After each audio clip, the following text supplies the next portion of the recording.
Hey, this is Brett.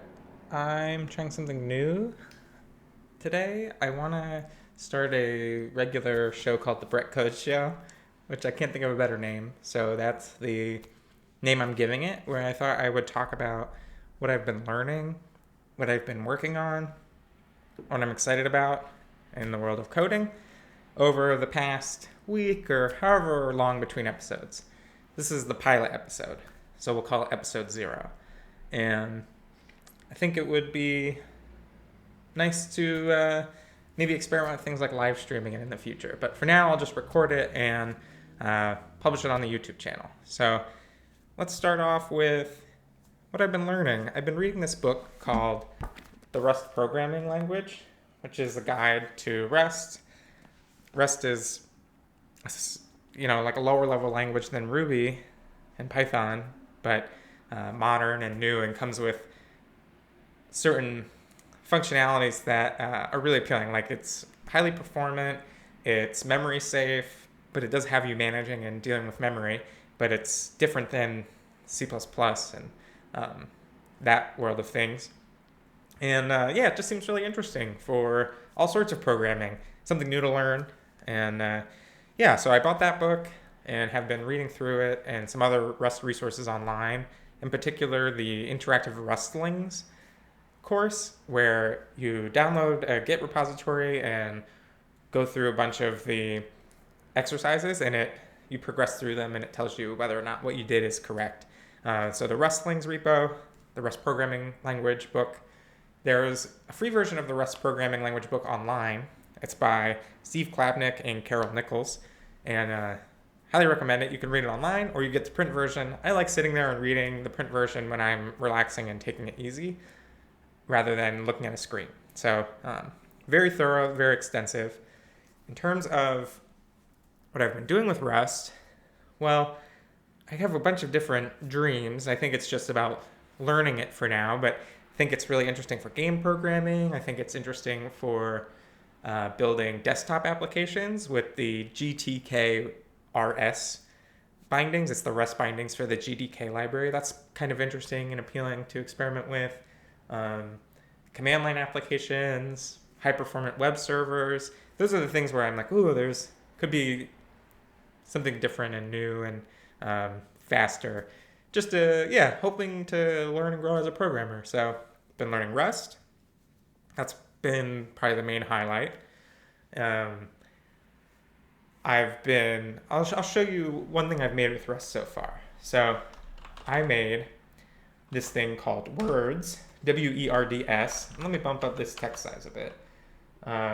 Words is a command line tool similar to WC. So WC is word count. It's like an old Unix utility. And if you do WC on a file like the README, it tells you the number of bytes, the number of words, the number of characters. Let's do just words. So 118 words in the README. I made this thing called Words that does something similar. So if you do Words README, it outputs 118 there. So that is pretty neat, I guess. I don't know how neat it is, but it's certainly been a good exercise in learning Rust. And Rust is not as intuitive as maybe Ruby has been. And I've been doing Ruby for over 10 years, so it's tough to remember exactly what it was like being a beginner at Ruby, but being a beginner at Rust makes me feel like I'm like almost new to programming, which is kind of funny and a psychological different state of mind when you've been doing something for a while and then all of a sudden you're a beginner again. It feels good. It's very humbling. This code is on my GitHub. I'll include it in the show notes. But it's pretty simplistic. It counts the words. It takes the lines of a file or what's passed in through standard in, and then counts the number of words. And it uses spaces to determine words. And it's got some tests. It's got integration tests, it's got unit tests, and still getting the hang of Rust. So That's the first Rust program I've written. I'll just open GitHub right here. So if we go to my GitHub repositories, and you can see words. That is the repo for words if you want to check the source out. I'm not confident that it's good code, but I'm having fun and learning, and that's what matters. The next thing I've been working on is something called Projectbook. That is basically like the culmination of all of my project ideas that I keep in my private notebook that I thought, why don't I share this with everyone? Because let me walk through the series of events. I'm like, I'm interested in learning Rust. Okay, I'll read some books, I'll watch some screencasts, I'll steep myself in Rust. Then the question becomes, well, what should I build in it, right? Because when you're learning something new, you don't want to try to build like an online MMORPG as your first project, because it's highly complex, there are a lot of needs, and you have to like make design decisions and figure things out when you're just trying to grasp and grapple with the new language or the framework you're learning. So, okay, MMORPG off the table. What would be a simpler project than that? And I've kept this list of simple projects that are really good for learning programming. And I thought, okay, I'll build some of these in Rust. So I ended up building the words clone. Okay, well, I've got all these ideas. Why don't I share them publicly so that other people who are in the same shoes trying to learn a programming language, whether it's Rust or C or Python or Ruby, can just have a list of projects with specifications and details. This is born Projectbook. So Projectbook is a collection of ideas. It's an online book with project ideas. Right now, there's like 90-ish projects based in a bunch of different categories. It's not finished, so some of these have no content yet, aren't ready, but got over 90 ideas that I will flesh out and add details to. And you can just go in, you can click around. There's, like I said, they're grouped into sections. So there's one on command line interfaces, which are really great for building, understanding the building blocks of like a programming language, because you don't have a GUI, you don't have to deal with that. You usually have to deal with data types in the file system and all that. And I think that's a good way to start. So it starts off with those. Here's an example of the Unix utilities like cat, ls, grep, wc. I have resources, which I'll expand on more and more. Examples like the word source. So that's one.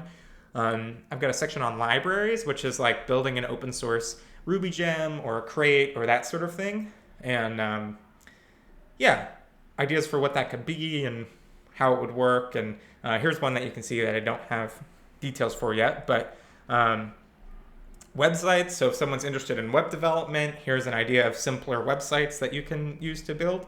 And the reason why I want to have these is because like it's okay when you're learning to clone things. It's okay to like take an idea and like make your version of it, because you're just starting out, and this doesn't need to be like a production super polished experience, right? What you're trying to do is just like understand the language, get better at it, learn things, and then use those skills to make things. And it's okay if the things you make are clones. Like that's the best way to learn, because you have an expectation of how it should behave already.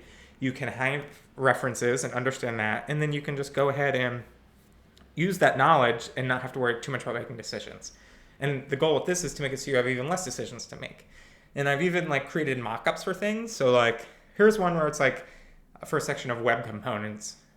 If you're interested in like React or Lit or whatever, here's some ideas for web components. So like for an image gallery, you could have IG-gallery and you pass in the images, and then it would display them in a grid, and you could click them and cycle through them, right? So trying to provide mock-ups, trying to make it really easy to be inspired to take this, build it. If you do build it and your code is open source, you're welcome to share it. This is also on GitHub too.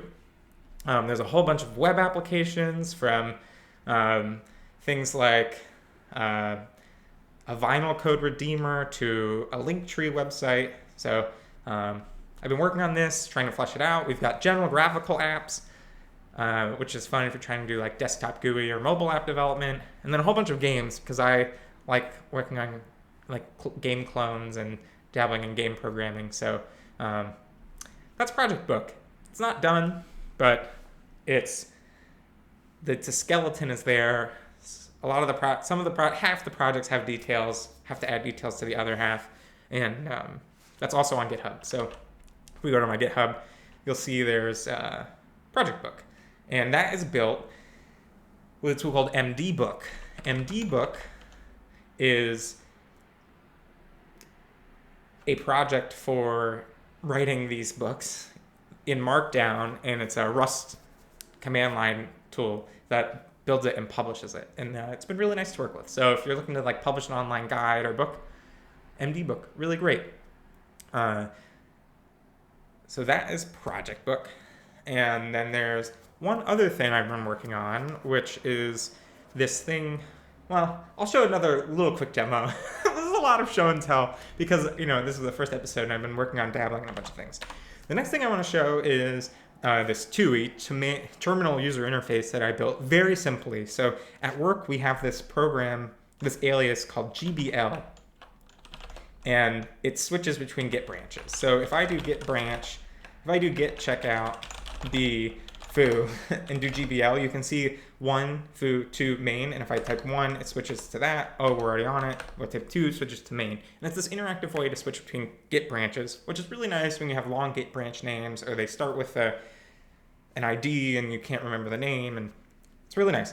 So I was talking, my coworker Max was sharing about TUIs and talking to me about TUIs, terminal user interfaces. I was like, oh, what's a very simple program that we use that would be nice with a TUI? GBL. So whenever I make Max was like, you should make a GBL in Rust. That's a TUI. Okay, great. So I thought, okay, I'll go ahead and do that. So this is very early and it's not even open source, but there's this TUI framework called Cursive that is pretty neat in Rust and easy to get going, and it uses N curses. So it looks like an old school interface. And let's go ahead and run it. So if I do ggit, which is like graphical Git, that's the idea is like, oh, what if there was like a whole TUI for Git? But I don't know if I'll actually finish that. But it does the same thing as GBL where you can select your branch. So great, switch to main, switch to there. It's doing some logging. That might be some debug printing, but it works, and that's kind of cool. So that's like a little simple thing. That's another little Rust dabbling I've been doing and having fun with. And then let me show you the one more thing I've been doing. I'm working on, and this is relevant for people who are interested in RSpec and Ruby. I've been working on this thing called Learn Ruby with Specs. And it is an interactive way to learn Ruby by working through, it's a course, and there's a bunch of lessons. And you complete the lessons by making the tests pass. That then lets you progress to the next lesson, and it covers the basics of Ruby and some advanced, like multiple classes and more advanced methods. And it's all driven through RSpec. So like if we open up lesson 01 Hello World, there's some comments that explain it because it's the first one, but you have an RSpec describe Hello World, and it says, it prints agreeing to standard out. And if you run bin RSpec, all the tests fail. And then you could do something like next failure to run the next failing test, which is this test, and you'll see it expects a method hello world to output hello world to standard out. So what you would do is you would go open up hello world, you'd see it's blank, and you would do def hello world, and you would just put hello world. Save that, run it again. It goes to the next failure, but let's just run it on just 01 hello world. You can see it passes. Then you could do next failure to go to the next failing test. So that's the cycle. You would read the test.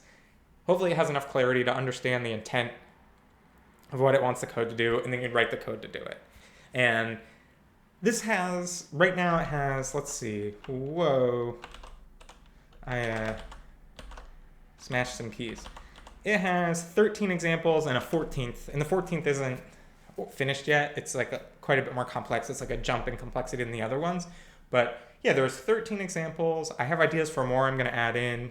I tried to make them progress in difficulty in a way that makes sense.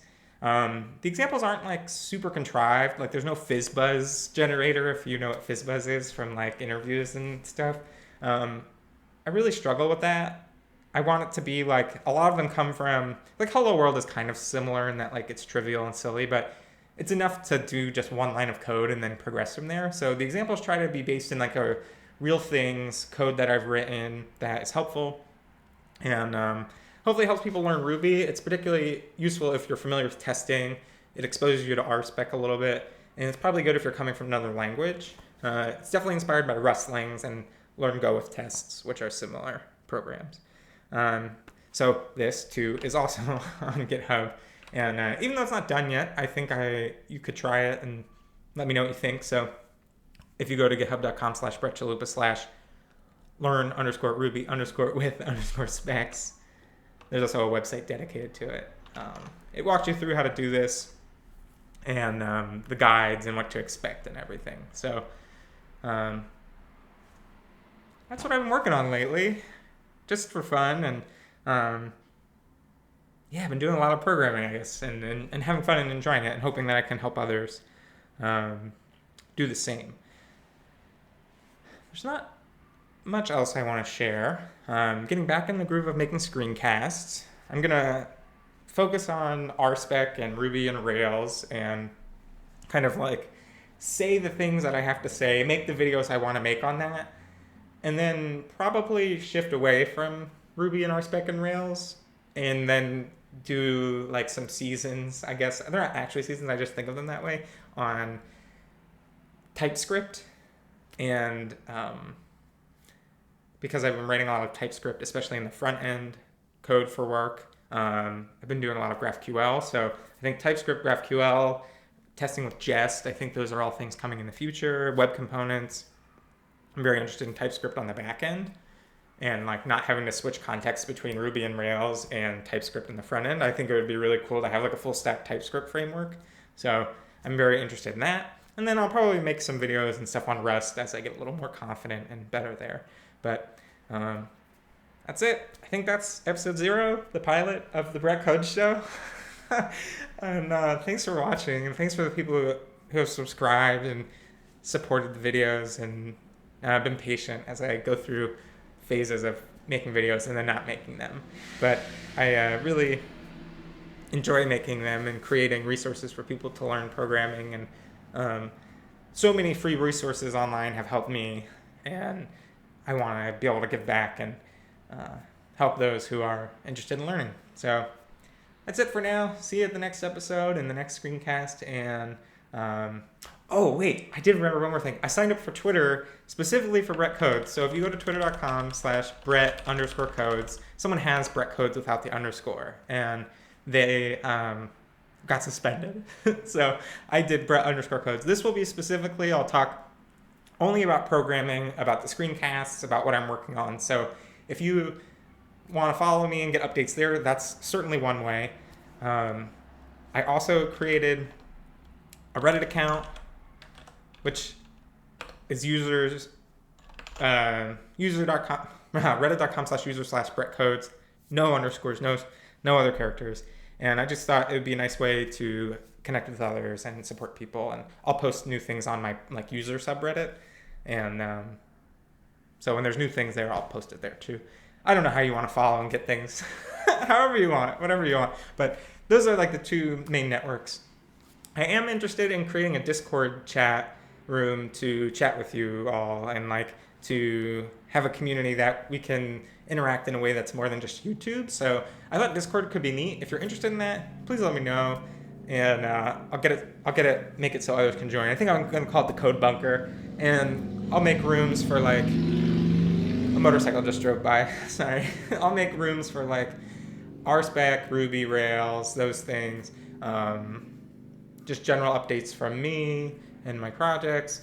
A random room to talk about just random junk, and yeah, maybe like a Rust room or a learning channel or like that kind of thing. And I'd be super interested in like hanging out and chatting together or pairing on things or helping people. So if you're interested in that, please let me know too. And now, until next time, thank you very much and see you online.